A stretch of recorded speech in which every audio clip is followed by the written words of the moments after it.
You're listening to episode 40 of This Week with David Rovics, which is available on all the usual podcasting platforms and at davidrovics.com/thisweek. On May 3rd, 1919, Pete Seeger was born. Many people in the more musical regions of my social circles are currently celebrating his life for the occasion of what would have been his 100th birthday had he lived past the age of 94. Among people I know, so much has already been said about Pete that I'm hesitant to say more. But on fairly obsessive reflection around the subject of Pete Seeger myself in recent days, I realize I do have thoughts that might be worth sharing, despite the quantity of verbiage already cluttering the web.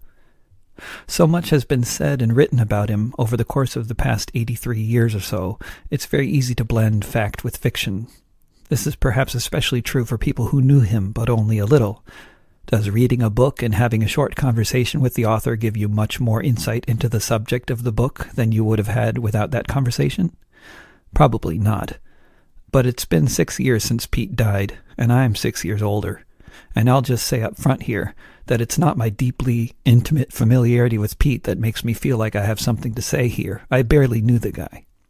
But we had a lot of mutual friends and acquaintances, and most importantly, we shared the same profession. I am, and he was, a musician, among other things, but specifically a musician with deep social movement roots. He was a fish swimming in a sea of social movements throughout his life, and he navigated the waters as best he could to be a helpful, musical part of these movements. Anyone who visited him at his home mentions the wood splitting right away. I never visited him at home or split wood with him, though I did sweep a floor with him once. I know how the wood-splitting thing can be, though having grown up not far away from Beacon, New York myself, in a wood-heated home in Connecticut, very close to another river that had, like the Hudson, long ago been poisoned by industry, the Housatonic. You split a lot of wood to keep a wood stove hot through a northeastern winter, or up in the hills through the spring and fall as well. Pete was reputed to live a very simple life, to the extent that he could manage it as a relatively famous, at times chart-topping musician. As far as I know, he never resented the fact that he did well enough as a musician to tour the world and feed his family, but Pete talked on so many occasions in so many ways about how profoundly uncomfortable he was with all the attention.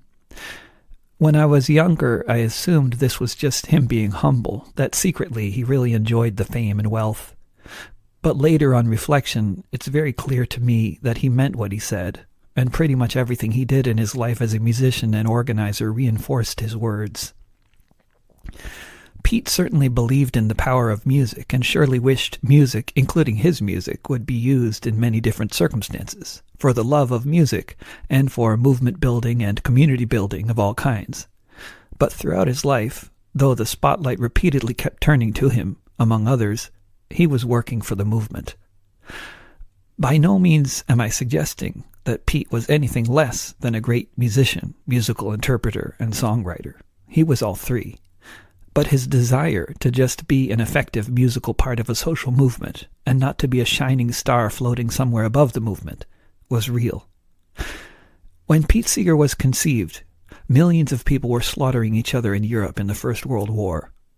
When Pete was a baby, the radical labor movement in the form of the IWW was being brutally destroyed in a concerted national campaign of arson, lynchings, arrests, and deportations of union activists carried out by the federal government.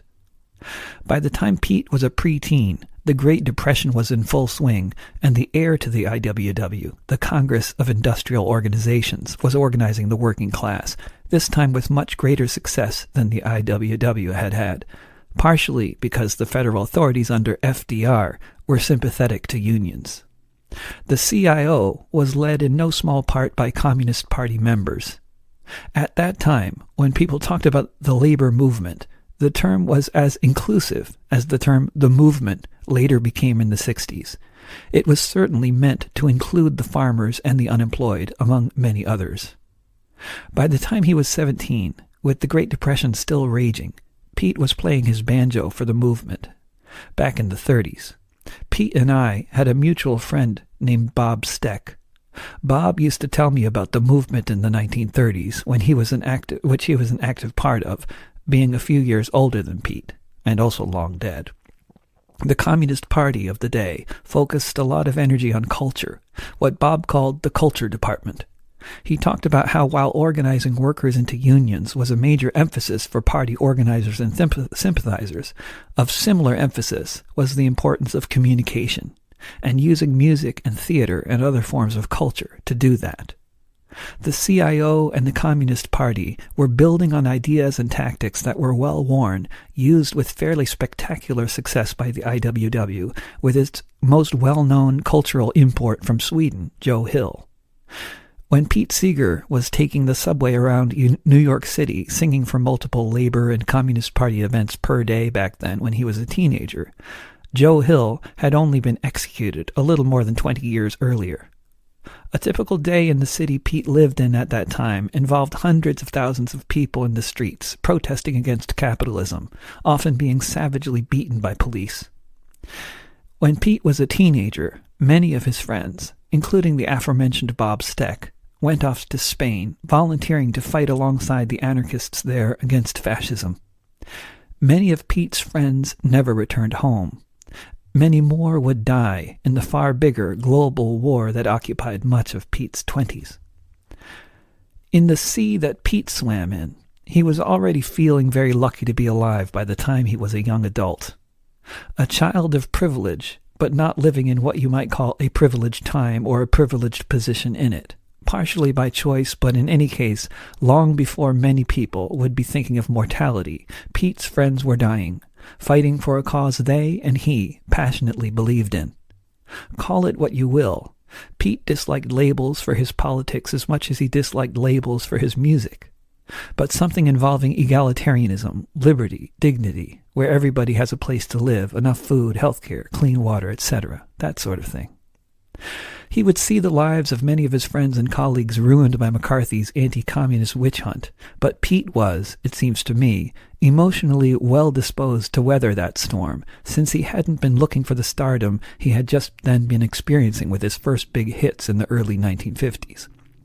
He was blacklisted from TV and from lots of other venues, but he could still get gigs on college campuses. Back during the blacklist, my mom was a student at Oberlin College, which is where she first heard a Pete Seeger concert.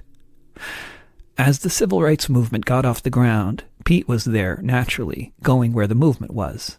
Same for the movement against the war in Vietnam, the movement against nuclear weapons and nuclear power, the environmental movement more broadly, the movement against intervention in Latin America, against invading Iraq, and, not long before he died, even Occupy Wall Street. But it was natural for Pete to do these things, not because he was such a special guy with a heart of gold or whatever else, though he surely was, but because that's what you do when you're in the movement and you're a musician. Pete was just a person. He was born into one of the greatest periods of social upheaval in the history of civilization, the 1930s in New York City. He stood on the shoulders of the IWW, along with everyone else in the movement at the time, and he swam in the waters of the CPUSA, the CIO, and the social movement more broadly that these organizations were also just part of. Pete learned, during that incredibly exciting, incredibly deadly period of history, what the struggle was all about, what it meant to be a movement musician, and the role that music played in building and maintaining social movements. What Pete learned from people like Bob back in the 1930s was wisdom from a social movement that he spent the rest of his life sharing in so many ways. So did millions of other people who had the great privilege, or the curse, to be young American communists in New York City during the Great Depression and the world historic social movement that it helped to bring into existence. Millions of lives were profoundly impacted by that thriving social movement, about which so much has been said, about which so much more needs to be said. Bob Steck got home from Spain after serving 16 months in one of Franco's concentration camps. He became director of activities for Camp Unity, where he spent a lot of time hanging out with Pete Seeger, Lead Belly, Clifford Odets, Paul Robeson, and other musicians and playwrights who spent summers there along with lots of left-wing families from the New York region, performing, doing workshops, writing songs, skits, and plays. In addition to his work at Camp Unity, Bob taught history in the New York public schools for 30 years. I mention Bob only because I think that people like him, who were the people on the streets of New York who were largely responsible for imbuing Pete with his awareness of the world and his place in it, were serving the movement with the same sort of humble spirit that Pete gave to the movement. For Bob, this meant running a summer camp and teaching history to poor kids in New York for most of his working life. For Pete, it meant making a lot of music and doing a lot of organizing over the course of his life, which only coincidentally put him in the spotlight a hell of a lot more than any high school history teacher is ever likely to be in. Both Bob and Pete were raised by progressives, so they likely would have been progressive anyway, had history unfolded differently than it did. But they were fundamentally shaped by the 1930s and the social movements of the period. If you knew many other left-wingers from Pete's generation, the signs of a movement organizer are obvious. What I think confuses people to some extent is that, for one thing, we live in a society where the cult of the individual is a dominant force, but also the movements and organizations that existed when he was young have changed over time and in most cases don't exist anymore. The character of movements change too, in different times and places. There are a lot of notable differences between, say, the labor movement of the 1930s and the environmental movement of the 1970s, as well as a lot of similarities that could easily be overlooked. Some movement organizers in the 1930s were on the payroll of organizations that later ceased to exist, or from which they were purged, or from which they developed political differences. For some, that's when the organizing ended. But for many others, their movement orientation wasn't tied up with the Communist Party, the IWW, the Southern Christian Leadership Conference, or any other organization, celebrity, or political figure. They were movement organizers, movement musicians, and if the movement didn't find them, they kept doing their thing as best they could until the next wave came along, trying in various ways to poke the water and make it happen. That was Pete's orientation, quite clearly. Most of what I've written so far are conclusions I could have reached from reading Pete's Wikipedia entry. But my own personal experiences bear out these sorts of impressions very clearly, of Pete as popular educator, organizer, and promoter of things bigger than himself. The best way I can think of to summarize my personal experience of Pete Seeger, which also confirms all of my suspicions about the man, is that I essentially met him for the first time on at least 3 different occasions. Each time we met, it had been long enough since the last time that he clearly wasn't making the association or had forgotten about the last time. Each time was an entirely different context, and each time his response was consistent: to use his knowledge and position to promote the movement, to promote good communication, and to promote other artists. Pete was only in his 70s when we first met. He looked old. White people who spend a lot of time outdoors are especially prone to wrinkling. But he was still very energetic. I sent the lyrics of a song I had just written, back in 1995, about the bombing of the federal building in Oklahoma. His response was to call me at my mother's house and invite me to perform at the Clearwater Festival. Years later, I sent him another lyric, and his response was to send me back sheet music for it, which he had just written, for me to use if I wanted to. But then, during the course of what many of us were calling the global justice movement, when I was getting a lot of interesting gigs in the late 90s, I had a show with Pete Seeger at the Grassroots Radio Conference. When we met again there in Jefferson, New York, it was evident that Pete had heard of me before, but didn't realize we had already met several times. Not that I asked, but it was clear that he thought we were meeting for the first time. Once again, years later, a check arrived in the mail for $100 and a note indicating he had just discovered my music and requesting that I send him all the CDs I had ever recorded. Without, I hope, appearing to brag, the point is that Pete had his finger on the pulse of social movement activity. The reason why we saw each other and had other forms of contact on so many occasions in the late 90s and early noughties was specifically because those were the years when I was very much plugged into 2 different overlapping social movements active around that time, which we could roughly characterize as the global justice movement and the anti-war movement. He was hearing about me because he was plugged into those movements too, just as he had been with previous movements. There are many other artists who can share similar stories about Pete. I believe the last time that I saw him in person was on February 15th, 2003. I guess he would have been 83. He was with his wife Toshi, who I had briefly met before at the Beacon Sloop Club and maybe elsewhere. We were behind the stage at the anti-war rally, which the Anti-War Coalition United for Peace and Justice had organized. We were waiting to do our bits. Each of us were to do one song. It was way, way below freezing, with a harsh wind whipping between the skyscrapers of Manhattan. My friend Brad Simpson was rushing around. He was one of the organizers, at the time working for the War Resisters League. His former employer, Amy Goodman, was there, along with former South African Archbishop and anti-apartheid organizer Desmond Tutu, and a bunch of other folks, including my singing partner at the time, Ali Rosenblatt. Loads of mainstream media were there too, but without exception, they were all glued to every word and every facial movement of Danny Glover, who was there too, looking magnificent and impervious to the cold, unlike the rest of us shivering mortals. In retrospect, those camera lights may have been very warm, and he may not be superhuman after all, but who knows. Pete and Toshi were sensibly dressed in warm winter jackets, and I was concerned about the very red bits of exposed skin on his face as he sat on an uncomfortable little chair in this very cold, dimly lit tent. I don't remember what we talked about. I'm sure I was trying to be cool and not slobber. I was just glad that Pete wasn't currently in the limelight enough to warrant the cameras of the TV stations when Danny Glover was standing 5 feet away, and we could just chill, if you will, and be anonymous together. Bruce Springsteen's album, The Seeger Sessions, would come out 3 years later. Pete was reportedly annoyed by Mr. Springsteen's choice for the title.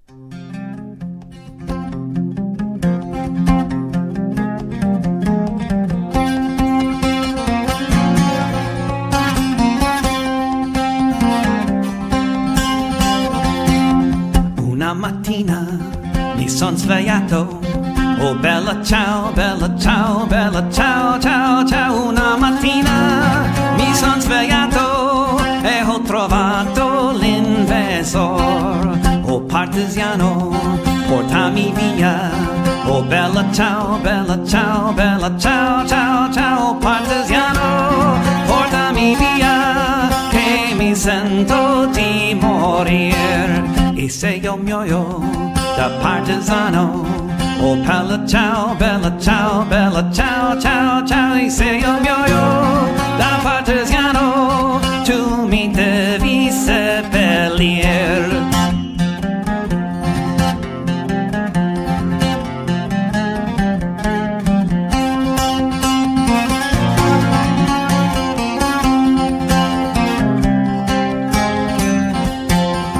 Seppellire lassù in montagna, oh bella ciao, bella ciao, bella ciao, ciao, ciao. Seppellire lassù in montagna, sotto l'ombra di un bel fior.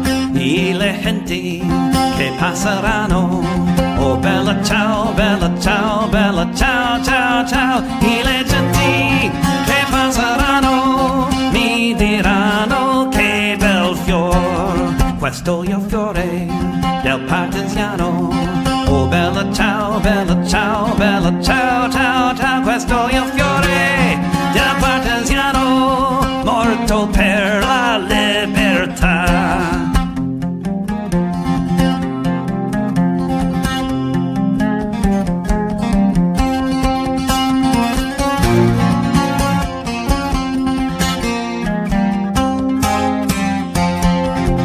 This has been episode 40 of This Week with David Rovix, which is online on various platforms by Friday each week, now including the internet radio station Folk Music Notebook. You'll also find my semi-daily micro-podcast, Song for Today, featured on the station, as well as on all the usual podcasting platforms if you search for Song for Today. If you're in Portland, I hope to see you this weekend at one of 2 gigs I'll be doing. Later this month, I'll be in Montreal, Ottawa, and Winnipeg. For most of the summer, I'll be making espresso drinks at Café Hellebeck in Denmark, but I have plenty of free dates for doing shows in Scandinavia during that time, and I'm also now starting to make plans for a big fall tour. I'm a bit more than a quarter of the way towards my goal in the crowdfunder for the electric-assisted cargo bike I hope to have by this summer to travel around Denmark in with my family. If you might be inclined to support the crowdfunder in any way, please go to davidrovix.com/cafe for more information. Okay, signing off for now. See you soon.